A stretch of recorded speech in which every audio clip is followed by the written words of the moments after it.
पिछले 4500 साल पुराने इस पिरामिड के अंदर ऐसा क्या था जिसको सिर्फ देखने के लिए रिसर्चर्स ने एक रोबोटिक कैमरे को पिरामिड के अंदर भेजा, जो एक जगह पर आकर रुक गया क्योंकि अब उसके सामने पत्थर का एक स्लैब था। रिसर्चर्स का मानना था इस स्लैब के पीछे जरूर कोई ऐसा राज छुपा है। ये राज इनको हर कीमत पर जानना था, इसलिए उन्होंने रोबोट के आगे एक ड्रिल मशीन लगाई जिसने उस पत्थर के स्लैब में भारी छेद कर दिया। रोबोटिक कैमरे ने स्लैब के उस पार एक ऐसा मंजर देखा जो पिछले 4500 सालों से किसी ने भी नहीं देखा था।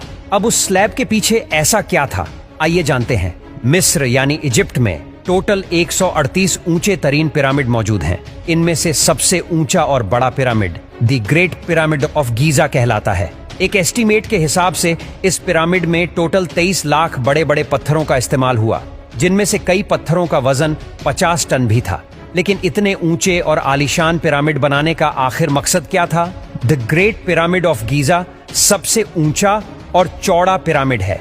उसके अंदर अभी तक 2 हिडन चैम्बर्स तलाश किए जा चुके हैं। एक को किंग्स चैम्बर और दूसरे को क्वीन चैम्बर का नाम दिया गया है। जब पहली बार किंग्स चैम्बर के अंदर रिसर्चर्स की टीम गई तो उन्होंने उसके अंदर एक ऐसी चीज देखी जो बिल्कुल भी एक्सपेक्टेड नहीं थी। जी हाँ, उनको वहां 4500 साल पुराना ग्रेनाइट से बना हुआ एक ऐसा ताबूत मिला जो अंदर से खाली था। लेकिन हैरान करने वाली चीज ताबूत का मिलना नहीं था, बल्कि एक्सपर्ट्स ये देखकर हैरान रह गए कि इस चेंबर में अंदर आने का रास्ता सिर्फ ये छोटा सा सुराग है जिसमें से इंसान भी मुश्किल से आ सकता है।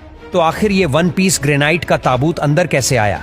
आखिरकार कई सालों की रिसर्च के बाद ये रिजल्ट निकाला गया कि पहले किंग्स चेंबर अंदर से बनाया गया और उसी वक्त ये ताबूत रखा गया था। उसके बाद चेंबर को सील करके सिर्फ ये छोटा सा सुराग छोड़ा गया। आखिर 4500 साल पहले वो कौन लोग थे जिन्होंने पिरामिड्स बनाने का इतना मुश्किल चैलेंज कंप्लीट किया?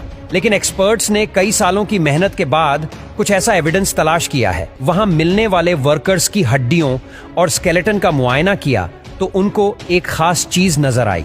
कुछ मजदूरों की हड्डियों पर चोट भी लगी थी और कुछ की सर्जरीज भी हो चुकी थी। लेकिन अभी भी ये जानना बाकी रह गया था कि आखिर कितने मजदूरों ने मिलकर ये आलीशान स्ट्रक्चर बनाए होंगे।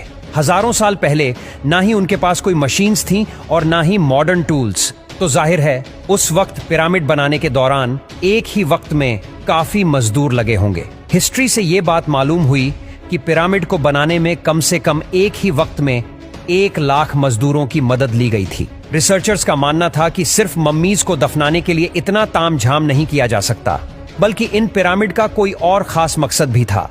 इस मकसद को जानने के लिए दुनिया भर से मुख्तलिफ दारों से मदद हासिल की गई।